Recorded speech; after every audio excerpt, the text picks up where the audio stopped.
Hi, this is Dr. Jeff Davis, President of Lordship Investments and Director of New Way Community, coming to you today with 5 minutes to live by.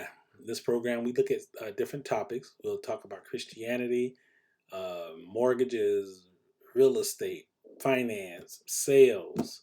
You name it, we're probably going to touch on it at one point. Today, we'll be coming out of a book I wrote called How to Become a Real Estate Investor. Wrote this book for people who are looking to get into the field of real estate. Again, if it's something you're thinking about and considering, you can look at this book. Now, today I've got a question, kind of a long question, but it's going to be more of a question, a topic. And that topic is $1 million a year real estate income feasible? Now, that seems to be like a buzzword for a lot of us. $1 million. Oh my God, $1 million. What would it be like to have $1 million? And is it possible to do that in real estate? Well, when you look at it from a real estate perspective, and I'm going to talk to you now from the business side of real estate, there are a couple of ways to look at this. Number one, of course, is $1 million of income. Is it possible to build a business that has $1 million in income? And the answer is yes. Let's do the math. $1 million broken down, and this is an average here, comes in a little over $80,000 a month, roughly a little over $20,000 a week.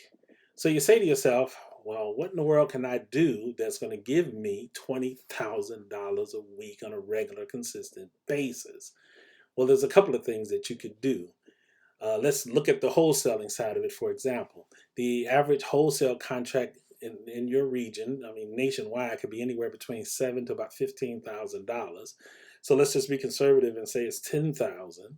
That means you do two wholesale deals a week, and that's 80,000 a month. 20,000 a week, 80,000 a month. That's going to put you on the way to that $1 million path.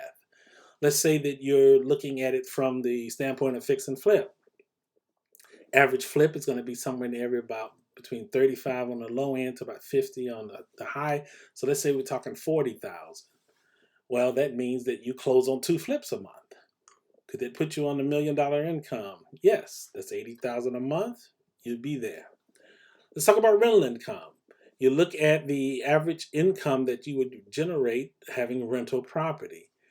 Is it very, very hard to have rentals that are going to generate on average 8, 10,000, 12, 15,000, 25, 30, 40, $50,000 of income?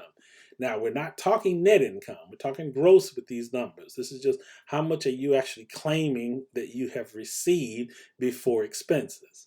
So $80,000 in rental income is not an impossibility depending upon how much rents are in the area and how many units you have. So you see, the numbers are not hard to hit. Now, they're going to be expenses. You're not going to make $1 million and then have a million to spend. No, you're going to spend a whole lot in expenses.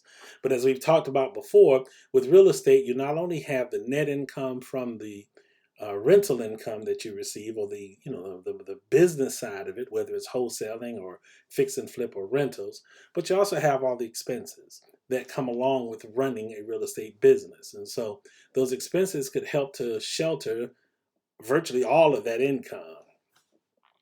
Now, another way to look at it is uh, a real estate business that is worth $1 million.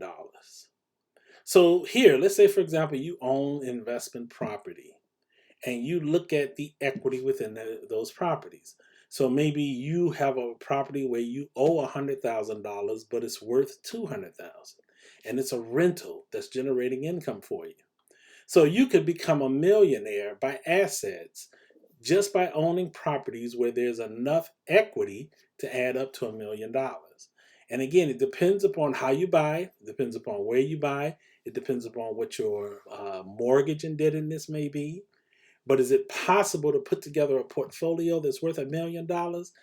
Most definitely, yes. It is something that you can do as well. Now, why do you want to do that? Why do you want to have this $1 million business?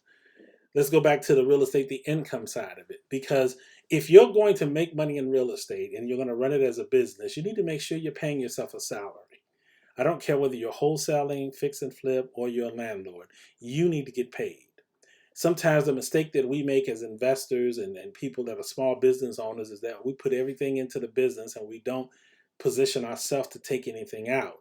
You have to train your business to pay you. And you want to make sure that you're not getting paid the same thing you would if you were working for someone else. You need to make it where it's worth your while. You have to see the value in your own time.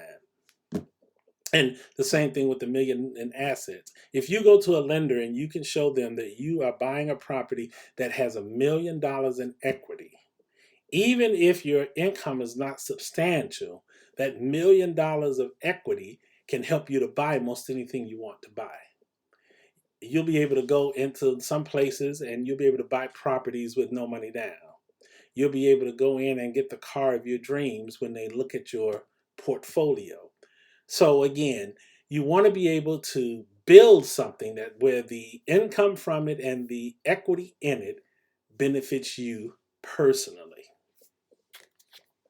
How to become a real estate investor. You can get this book at www.nwcom.org. Again, that's www.nwcom.org. Or you can go to Amazon, look for books under Jeff Davis, Dr. Jeff Davis, pick up a copy. I want to thank you again for taking this time to be with me. And until the next time we're together, may your day be filled with both success and happiness.